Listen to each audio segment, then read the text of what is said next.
Harvest 2020 has been it's been a great year actually. It started out very cool and wet, much cooler and much wetter than seasonal average, and so it made us all a little bit nervous. But then when it mattered, which was early July and certainly by mid-July, the weather just turned stunning. So we had the most amazing second half of July and August and all the way through September. So I couldn't be happier with that. The quality looks excellent. The vineyards are in great health. The flavours are developing beautifully. We've still got the cool nights which maintain the acidity, and so no major challenges other than that first couple of months of the growing season. So far this vintage, so 2020 started out, we had some good heat units in April which kicked off the growing season, so we got some nice growth of the vines in April.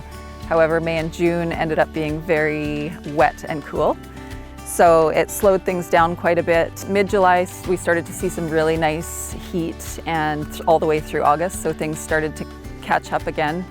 And I thought it was going to be quite a late season to pick this year, but all of a sudden the sugar levels just kind of came on really quickly at the beginning of September. So we've already harvested about half of our whites this year, and the quality is looking really good. I would say the difference between this vintage and last vintage is that we've basically had a little bit longer of a growing season because September's been warm, it's been sunny, it's been dry. The quality is great, especially for the reds. I'm excited for the reds this vintage.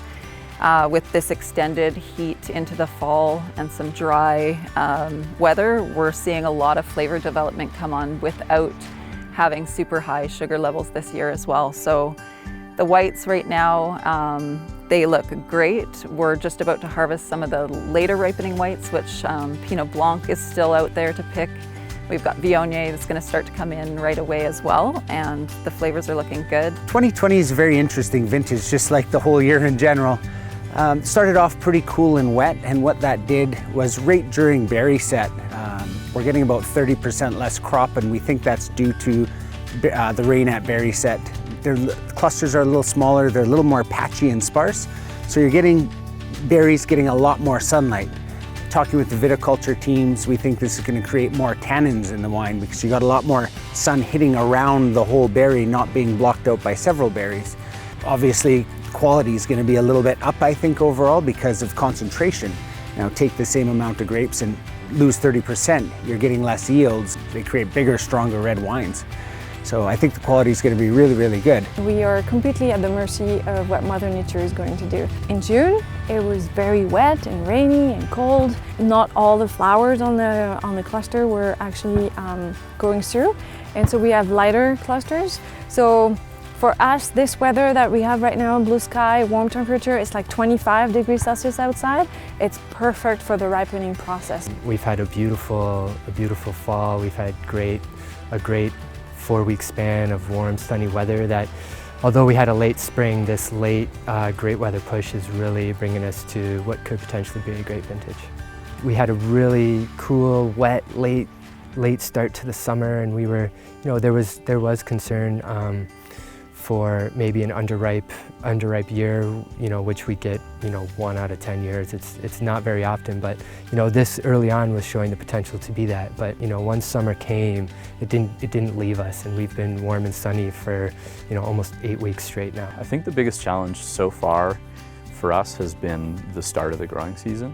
We had a very cool, wet spring here in the Okanagan Valley.